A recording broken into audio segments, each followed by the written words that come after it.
आपने कभी सोचा है कि जब भी हम किसी वेबसाइट के यूज करते हैं तो उस वेबसाइट के किसी भी वेबसाइट के अंत में .com यानी .com होता है, किसी किसी में .in होता है, किसी किसी में .org होता है और किसी में .net होता है।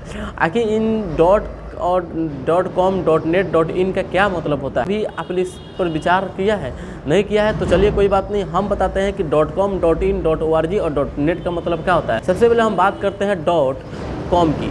तो .com का मतलब होता है कमर्शियल, यानी वैसा वेबसाइट जो किसी बिजनेस के लिए चाहे कोई स्टार्टअप के लिए ओपन किया जाता है, उसको चाहे बनवाया जाता है, तो उस तरह के वेबसाइट में हमको .com लिखा रहता है, यानी कमर्शियल .com होता है, ठीक है, कमर्शियल वेबसाइट होता है। उसके बाद बात करते हैं हम .in का। तो .in का मतलब होता है यह कंट्री को प्रदर्शित करता है, यानी कंट्री बताता है कि किस देश का यह वेबसाइट है। जैसे कि हमारे इंडिया में .in चलता है, वहीं अमेरिका वाले .uk चलाते हैं और चाइना वाला .cn चलाते हैं।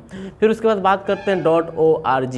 तो .org का मतलब होता है ऑर्गेनाइजेशन, यानी वैसा वेबसाइट जो किसी संस्था या किसी ट्रस्ट के रूप में चलाया जाता है, उस तरह का वेबसाइट में हम .org का यूज करते हैं, जैसे wikipedia.com। उसके बाद हम बात करते हैं .net की। तो .net का जो वेबसाइट होता है, यानी इस तरह का जो डोमेन है, इस डोमेन का यूज हम इंटरनेट या टेक्नोलॉजी से रिलेटेड जो भी वेबसाइट बनता है तो हम .net का यूज करते हैं, जैसे clothfair.net।